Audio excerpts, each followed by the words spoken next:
Bonjour à tous, ravi de vous retrouver pour ce nouveau numéro de Canard Replay. Il y a énormément d'actualités autour du FC Nantes et de ses infrastructures. Évidemment, on va en reparler de ce match contre Dijon, du prochain face au Stade Rennais, le fameux derby entre Nantes et Rennes. Et puis on fera une place, bien évidemment, puisqu'on a le cœur vendéen également cet après-midi du côté de Canard Replay pour les Herbiers qui disputent ce soir la demi-finale de Coupe de France face à Chambly. Le premier tweet de cet après-midi qui est signé Hervé. Alerte, disparition. À la recherche du FC Nantes, censé être 5e de Ligue 1. Il a disparu depuis début janvier 2018. Si quelqu'un a des infos, partagez, SVP urgent. Une place pour l'Europe est en jeu. On aura l'occasion d'en reparler d'ailleurs. Si une place est toujours en jeu pour le FC Nantes, pour l'Europe. On va saluer nos 3 invités du jour en commençant par le plus nantais des Vendéens, le plus vendéen des Nantais, David Philippot de 20 minutes. Salut David. Anthony. Avec également un supporter et des Herbiers et du FC Nantes qu'on salue, Rémi. Salut Rémi. Salut. Et puis évidemment Fred Happ de l'AFP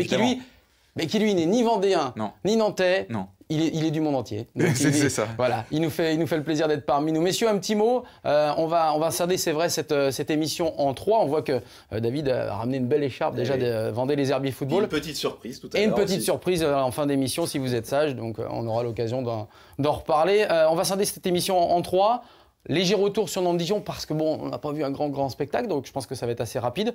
On évoquera le Nantes-Rennes et puis évidemment la demi-finale des Herbiers. Un petit tour de table, puisque messieurs, je crois que vous étiez tous au stade de la Beaujoire samedi soir. Ouais, en commençant par Rémi, du côté des supporters, tu étais dans la tribune noire. Tribune noire, ouais. Comment tu as vécu le match? Comment tu as vécu ce 1 partout? Bah, disons que ouais, c'est triste, quoi. Ça bouge pas, il n'y a pas de jeu, c'est fade. Voilà, et donc on s'est ennuyé, vraiment. Ça se ressent dans la tribune même? Est-ce que la tribune noire a moins de voix du coup? Bah déjà, on était beaucoup moins en tribune noire par rapport aux autres matchs. C'est ce qu'on a vu dès qu'on est arrivé avec mes potes. Et puis ouais, niveau ambiance, ouais, c'est clair. Après, quand il y a eu le but de Nakoulma, peut-être que ça a relancé un petit peu l'ambiance, on va dire, après le but, quoi. Mais derrière, bah, ça a rien apporté, quoi. Ouais, c'est vrai. Fred, ce match Nantes-Dijon, alors on a eu l'impression de se répéter depuis des semaines. C'est le match à gagner pour espérer encore. Et puis finalement, les Nantais n'y arrivent pas. Oui. Après, bon, avant le match, on savait que Dijon n'est pas une équipe faible du championnat. Elle était qu'à 3 points de Nantes. On va rappeler qu'il y avait 5 absents en majeur. Hein. Oui, bien sûr. Mais c'est une équipe qui pratique un beau jeu. C'est une équipe qui, justement, à l'inverse de Nantes, a un jeu bien défini, bien en place, qui, s'il ne donne pas des résultats extraordinaires, n'empêche, permet aux joueurs de s'exprimer bien. Et de s'éclater, visiblement. Et de prendre du plaisir, parce que c'est pas un jeu défensif. Par opposition, Nantes paraît presque perdu parfois sur le terrain, sans idée, sans inspiration, avec des joueurs qui, que ce soit mentalement ou physiquement, en tout cas, ont l'air de piocher vraiment en cette fin de saison.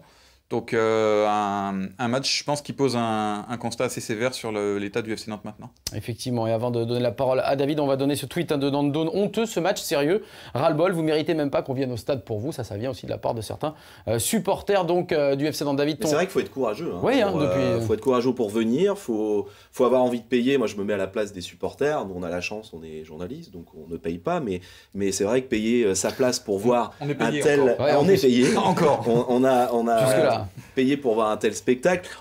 Ce qui est fou, c'est qu'avant ce match, on se disait, ça sera peut-être pas mal ce soir. Fred l'a dit, Dijon, une équipe qui ne ferme pas le jeu, qui attaque. Moi, je me disais, voilà, ça va correspondre à ce qu'aime le FC Nantes, une équipe qui va peut-être laisser des brèches, des ouvertures, et puis surtout une composition d'équipe.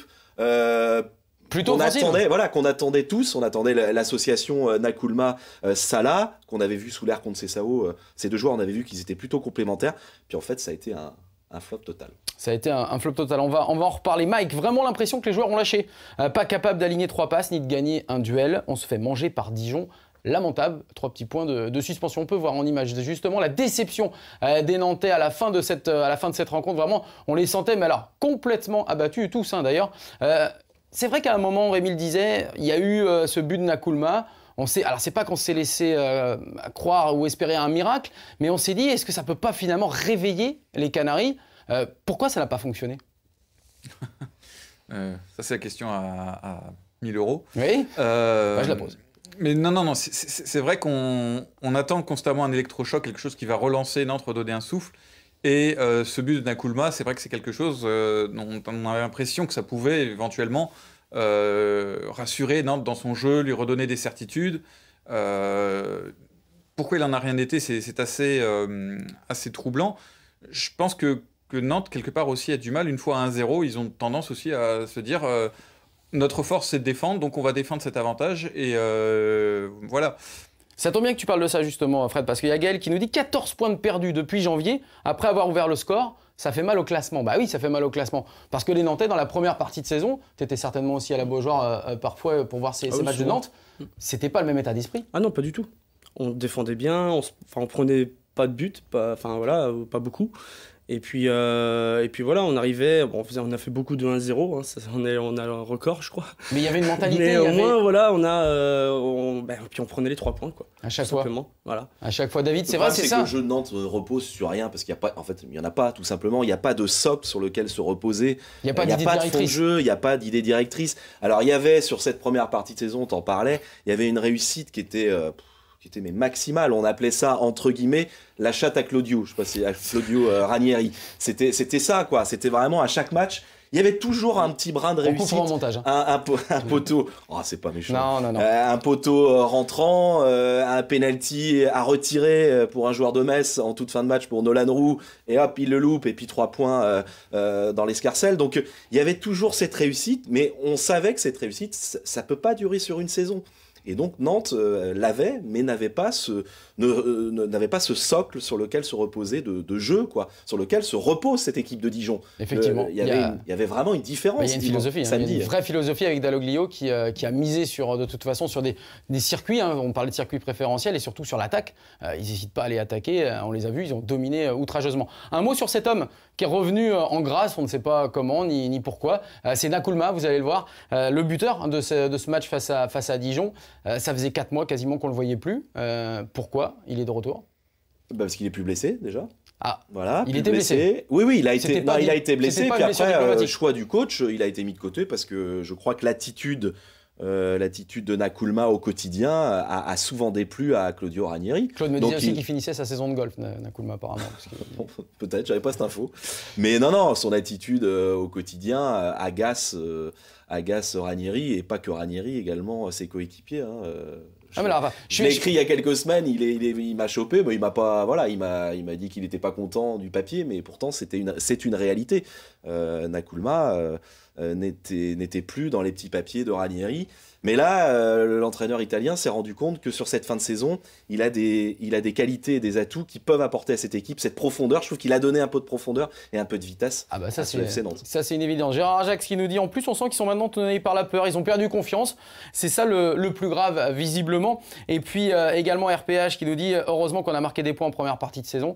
Sinon, c'était la Ligue 2. Vraiment, aucun fond de jeu. Rien de rien. On va arrêter un petit peu cette partie sur le Nantes-Dijon. On va surtout s'apercevoir qu'au classement, on va le voir, les Nantais ont reculé une fois de plus, petit à petit, même si on va le voir, c'est très très serré, puisqu'il n'y a que 2 points d'écart entre le FC Nantes qui est devenu 9e et le Stade Rennais qui est le 5e. Vous voyez le classement qui apparaît, il y a 6 équipes quasiment qui sont dans un mouchoir de poche. Poussin qui nous dit à domicile, il reste Rennes, il reste Montpellier, il reste Strasbourg. Je ne sais pas où on va prendre des points, mais ça ne donne pas envie vraiment d'aller à la Beaujoire. Alors, le prochain match à la Beaujoire, messieurs, c'est le vendredi.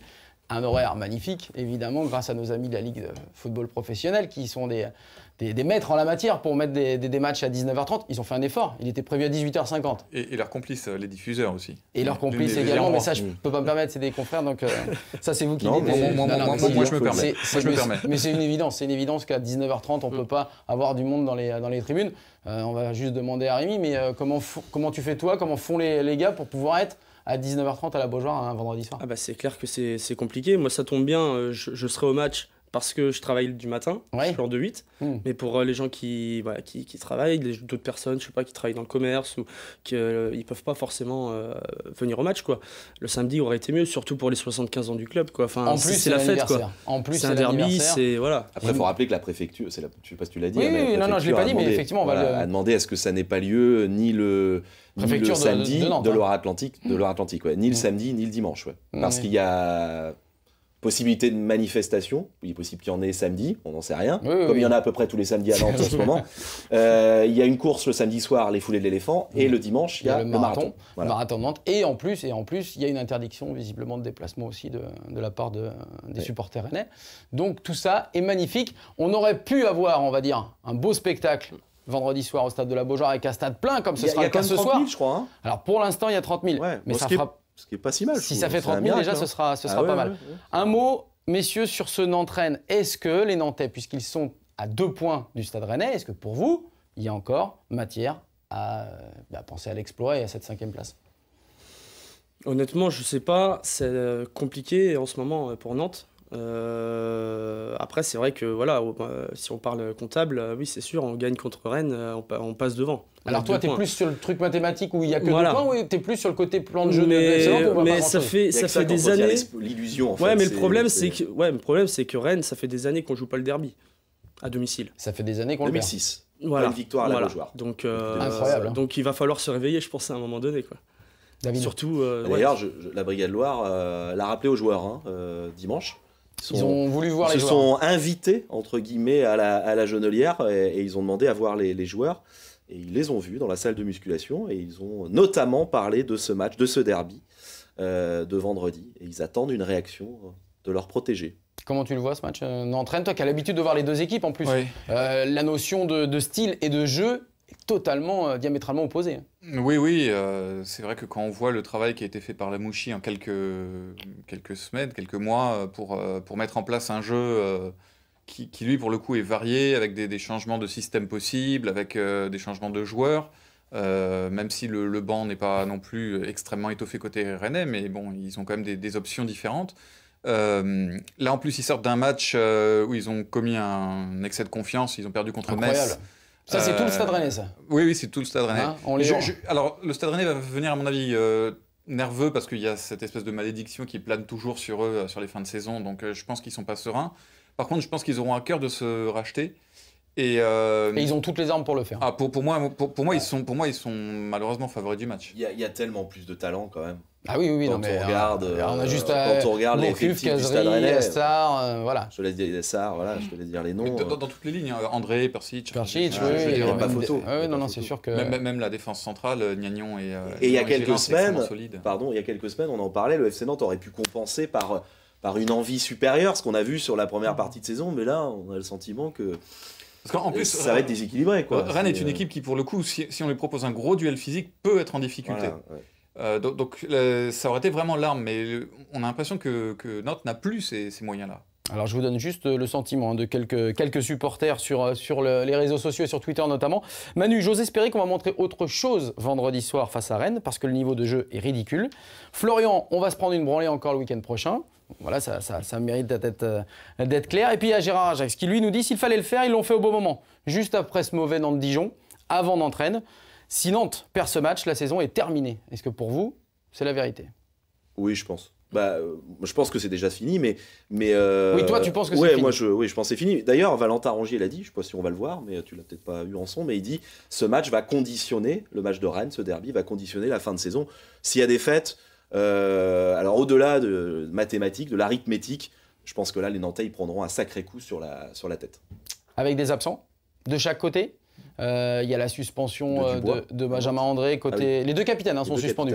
Benjamin André côté Rennais, Léo Dubois côté Nantais. Il y aura des absents. On a vu que Diego Carlos, le diagnostic, c'était en torse interne du genou.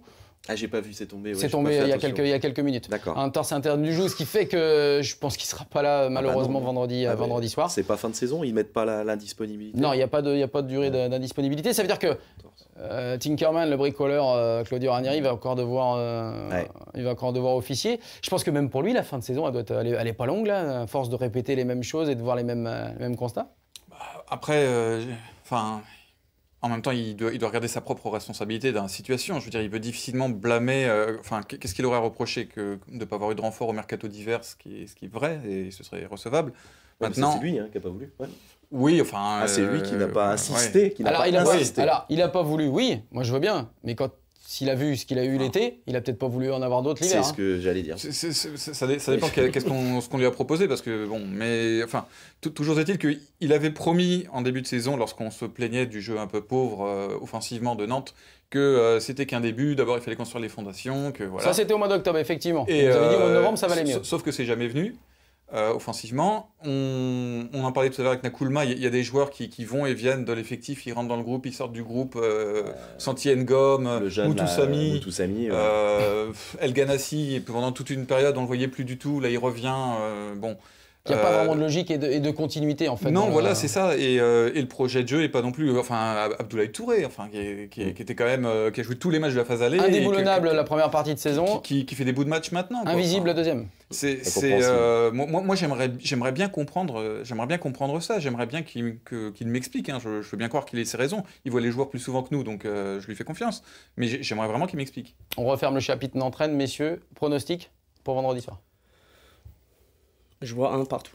Un partout. Ouais. Bon, faut pas perdre par rapport malheureusement, je vois pas Nantes s'imposer. David 2-1 pour Rennes. 2-1 pour Rennes. Moi, je vois 0-2. 2-0 pour Rennes également. Moi, je vois bien un match nul. Je vois bien un match nul parce que je sens que les Nantais, quand même. Mais ça fera pas avancer. Mais ça fera pas avancer. J'ai des choses. Je suis bien d'accord. Mais bon, on verra bien ça effectivement. Ça empêchera peut-être les Rennais d'être européens. Ce sera toujours ça. Ça a moindre, évidemment, ça moindre mal dans ces cas-là. On regarde, messieurs, ce qui va arriver justement pour le programme des Nantais dans les semaines à venir. Il y a 5 journées. Hein. On a parlé du derby d'Entraîne. Il y aura un sacré déplacement à Lyon, qui est juste un petit peu en petite forme en ce moment. La réception de Montpellier, c'est bien. On va voir la 2 chevaux contre la Mercedes, c'est ça. Et puis le derby. Angers, pas simple. Hein. Pas simple. Alors même si Angers, je pense, n'aura plus rien à jouer, mais voilà. bon. Mais ils auront à jouer le derby quand même. Oui, puis je crois qu'ils n'ont pas gagné depuis qu'ils sont en Ligue 1. Ils n'ont toujours pas gagné contre Nantes. Contre le FCN. Et puis ça se terminera à la Beaujoire, un soir de 19 mai face à Strasbourg. Eh bien, on va voir tout ça, évidemment. Tout le monde sera du côté du stade de la Beaujoire vendredi soir à 19h30. Il est temps de passer à ce qu'on voit ici sur ce plateau, la belle écharpe de Rémi qu'il a mis sur les Vendée les Herbiers Football, celle qu'a ramené également David. Celle de mon boucher. David Philippe. Boucher des Brousilles. Alors on le salue. Je le cite. On le salue, le Benoît, boucher des Brousilles. On lui fait un petit coucou à Benoît, évidemment. On va assister. Est-ce que d'abord, vous allez tous ce soir au stade? Bien sûr. Dès après l'émission, je file là. On file tous. Bon, d'accord. Ça sera pas ouvert. Si, c'est 19h30 l'ouverture des grilles. Mais j'ai les clés, moi. 19h l'ouverture des grilles pour match à 21h. Les supporters, pardon. Oui. Ah, les supporters 19h30, je crois. 19h30 peut-être. 19h30, ouais. Je pensais aux journalistes, moi, pardon. Demi-finale de Coupe de France. Alors, on a tout entendu. On a entendu historique, événementiel. Il y a eu tous les superlatifs employés. Est-ce que cette demi-finale, Rémi, les Herbiers, Chambly, est le plus gros événement de Coupe de France qu'on ait vu depuis un petit moment? Je pense, ouais. Bah, après, c'est jamais arrivé que 2 clubs de national arrivent à ce niveau-là, en demi-finale. Donc voilà, il y a une place en finale qui est en jeu. Ça, c'est incroyable, quand même. C'est incroyable, ouais. Ça va être, je pense, un match super sympa à voir. Bon, au stade oui, vas-y, David. Je pense que ça supplantera Carquefou. Qui était en quart de finale, on le rappelle, en 2008. Finale, qui avait battu en 8e Marseille. Et qui avait été battu. Ça supplantera si les Herbiers gagnent ce soir et vont au Stade de France. Il manque encore Ils n'ont pas battu de Ligue 1, ils ont battu 2 Ligue 2, ce qui est déjà très bien. Au contraire de Chambly qui a battu Strasbourg. Cet exploit, même si ça ne sera pas un exploit de battre une équipe de nationale, mais le fait d'aller au Stade de France, là, on s'en souviendra tous dans 15 ans. Voilà. Pour toi, on s'en souviendra pas. Si les Herbiers passent pas cet écueil, ça fait quand même 2 fois la Beaujoire. Ouais, Une première fois 22 000, là, guichet fermé. On n'a pas vu de guichet fermé, c'est Nantes cette année. PSG, bon, alors on va enlever le PSG alors. Mais je te parle, alors, nous on s'en souviendra parce qu'on l'a vécu. Oui, sur un plan national. Voilà, mais je te parle plus sur le plan national. D'accord. Fred? Les Vendéens s'en souviendront. Oui, tout le temps.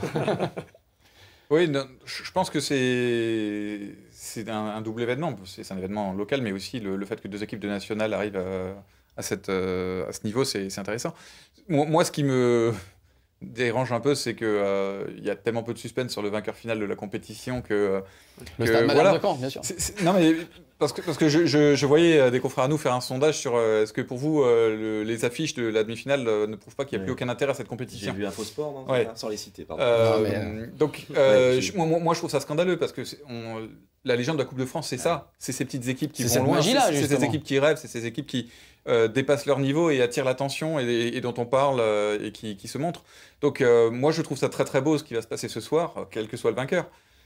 Mais malheureusement, on sent bien qu'il y a une espèce de côté un peu désabusé de se dire oui, de toute façon, si c'est pour taper le PSG en finale, c'est pas la peine. Donc c'est un peu dommage, mais voilà, j'espère qu'on verra un beau match ce soir. J'espère que ce sera un match intense, un match qui marquera les esprits et que les gens, effectivement, demain marcheront pas droit et dans 5 ans seront fiers de dire j'y étais. J'y étais. Effectivement, attention, il y a David. Voilà, il y a David. On va y revenir un petit peu tout à l'heure. On parlait des adversaires et de Chambly qui a éliminé donc Strasbourg une Ligue 1. Les Herbiers n'ont pas eu de Ligue 1 sur leur route. Ils ont éliminé plusieurs formations de Ligue 2. Je propose tous ensemble de regarder ce qui s'est passé. C'était à partir de début janvier le parcours des Herbiers pour arriver à cette demi-finale de Coupe de France ce soir à la Beaujoire. Ah, alors, les Herbiers. Les Herbiers. En Coupe de France, si on sait quand l'aventure commence, on ne peut jamais prédire sa fin. Après une victoire face à Romorantin lors du 8e tour en décembre dernier, l'épopée des footballeurs herbretais en rouge aurait pu s'arrêter au stade des 32e de finale. Début janvier à Angoulême, les Vendéens tombent dans un traquenard et ne s'en sortent qu'au bout de la prolongation. 3 semaines plus tard, à Saint-Lô, bis répétita, encore un déplacement, encore un club de National 3 et encore une victoire acquise sur le score de 2-1. Une page de l'histoire du club s'écrit avec cette première qualification pour les 8e de finale. On était préparés à souffrir et c'est ce qu'ont fait les gars et je suis fier d'eux. En 8e, pour la première fois, les Herbiers vont devoir défier un club hiérarchiquement supérieur, en l'occurrence la JOCR, pensionnaire de Ligue 2, et qui vient de faire tomber le FC Nantes à la Beaujoire au tour précédent. Mais contre toute attente, les Vendéens s'imposent sans souci 3-0 en Bourgogne. Forcément, l'état d'esprit, la solidarité, on sait qu'en coupe, surtout contre une division supérieure, c'est essentiel, c'est la base, je dirais. Mais il ne fallait pas que ça. Je pense qu'on a montré qu'on était capable de jouer, qu'on était une belle équipe. C'est au stade de la Beaujoire que se joue le quart de finale il y a 1 mois et demi. Devant 21 000 supporters, les Herbretais réalisent un nouvel exploit au bout de la nuit. Mathieu Pichot joue les super-héros en repoussant 2 tirs au but et ouvre les portes des demi-finales. C'est ça la coupe. On ne peut pas y croire, c'est énorme. C'est énorme pour nous ce soir. Pour tous ces gens, je suis super heureux. Super heureux. Une demi-finale totalement irréelle, puisqu'elle opposera 2 clubs de national, les Herbiers à Chambly. Et oui, tout le monde est derrière les Herbiers, on l'a vu. Il y avait Véronique Bess, la mère des Herbiers. Il y a aussi Philippe Devilliers qui était tout fou là, en haut. Là. Mais voilà, c'est ça aussi cette Coupe de France, c'est ça aussi le foot, on va dire semi-professionnel, amateur presque, parce que les Herbiers, c'est vraiment le national, c'est cette 3e division hexagonale. Il n'y a pas non plus un boulanger, un charcutier. On est d'accord, mais les plus gros salaires sont de 3 000 € quand même. Je ne veux pas minimiser, mais la moyenne c'est 2 500 ou 3 000. Ouais, donc, on faisait juste ce matin un petit comparatif. Le budget des Herbiers, c'est 2 millions d'euros. Celui du PSG, c'est 700 millions. Oui. Donc, non, mais voilà, simplement ça, on peut dire que c'est du quasi amateur. Déjà rien que quand c'est 30 millions, donc c'est déjà 15 fois plus. Donc il y a 2 divisions d'écart, mais il y a un monde d'écart. Il y a un fossé d'écart. Alors il y a Émeric Lichtenauer sur Twitter qui nous dit « Il est fâcheux de noter que le match de ce soir opposant les Herbiers à Chambly pour le compte de la première demi-finale de Coupe de France ne sera pas retransmise en clair ce soir. Une décision honteuse et irrespectueuse pour le football amateur et pour leur beau parcours. » C'est vrai, sachez quand même qu'on a fait une demande pour diffuser ce match sur France 3 Pays de la Loire et que ça nous a été refusé par nos amis d'Eurosport. Voilà, c'est eux qui avaient le choix. On se met bien avec les confrères là partout. Le choix du roi. Voilà, c'est bien. On a fait le tour. On a fait le tour. Je pense qu'il y a quelqu'un qu'on n'a pas bâché encore, TF1, France 2. Ah non, France 2 c'est les copains. Oui, c'est ça. Attention, on dit pas n'importe quoi non plus. On le disait, ce soir 36 000 spectateurs, il y aura 1200 supporters de Chambly qui vont venir. Et ce matin, chez nos confrères, on va le citer, l'équipe. Gentils confrères de l'équipe, ils ont fait un petit, je ne sais pas si vous avez vu, ils ont fait un petit sondage auprès des 15 autres entraîneurs de National qui donne Chambly vainqueur à 10 contre 5. Est-ce que c'est étonnant? Parce qu'on ne connaît pas tous, moi je suis allé voir les Herbiers de temps en temps, mais le niveau du National, je ne le connais pas franchement. C'est quoi qui oppose au niveau du jeu ces 2 équipes?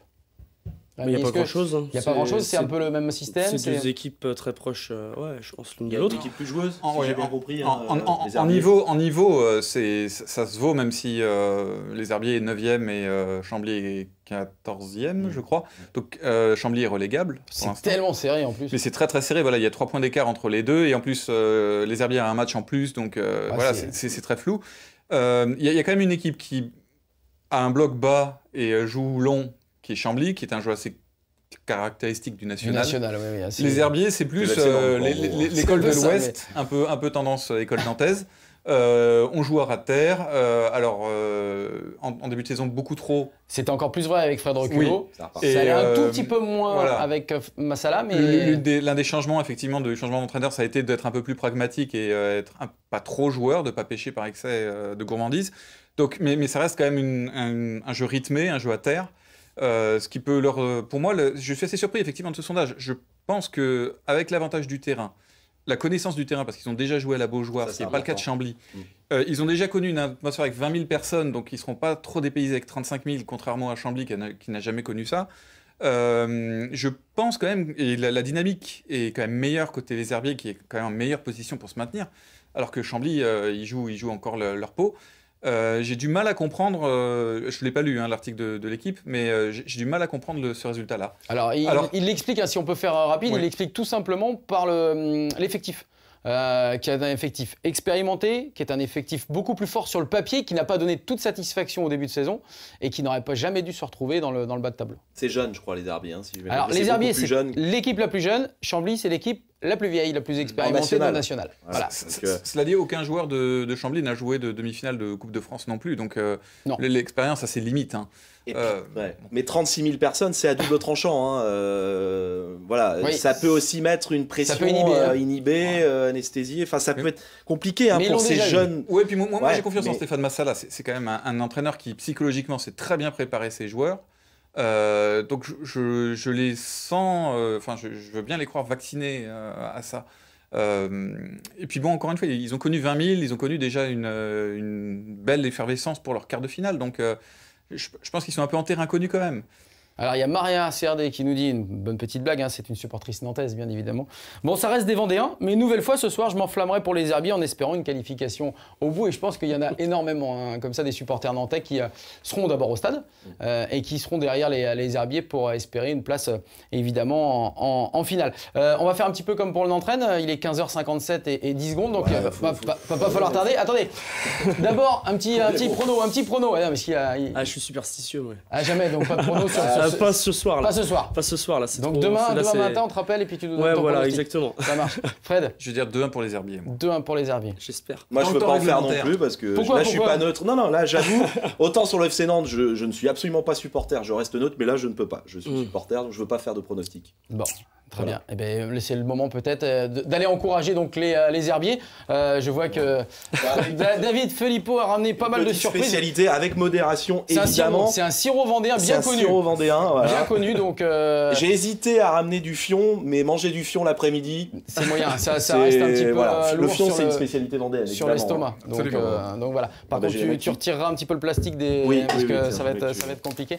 Voilà. On va évidemment tous vous encourager à regarder ce match ou être sur place, surtout pour les 36 000 spectateurs qui auront leur billet ce soir. Match à 21 h au stade de la Beaujoire, bien évidemment. On aura les comptes rendus, les résumés. Merci David Filippo. C'est très gentil. Du Fou. En plus, alors si c'est du Puy du Fou. Tous les comptes rendus, les résumés, évidemment, dans vos éditions de la mi-journée demain. On en reparlera également dans le 9h50 demain matin, bien évidemment. Et puis, quant à nous, on se retrouve mardi prochain pour un nouveau numéro de Canard Replay. On remercie les Vendéens, Rémi et David Filippo, et également Fred Happ de l'AFP qui sont venus jusqu'à nous. Et merci pour le sirop de grenadine donc, qui a été ramené par... Qui porte un nom, hein. Oui, bien sûr, mais dont on ne peut pas citer évidemment la marque, parce que ici nous sommes sur une chaîne publique. Bonsoir à tous et à toutes. On se retrouve mardi prochain pour un nouveau Canard Replay. Santé et allez les Herbiers. Allez les Herbiers. Quand même. Allez. Avec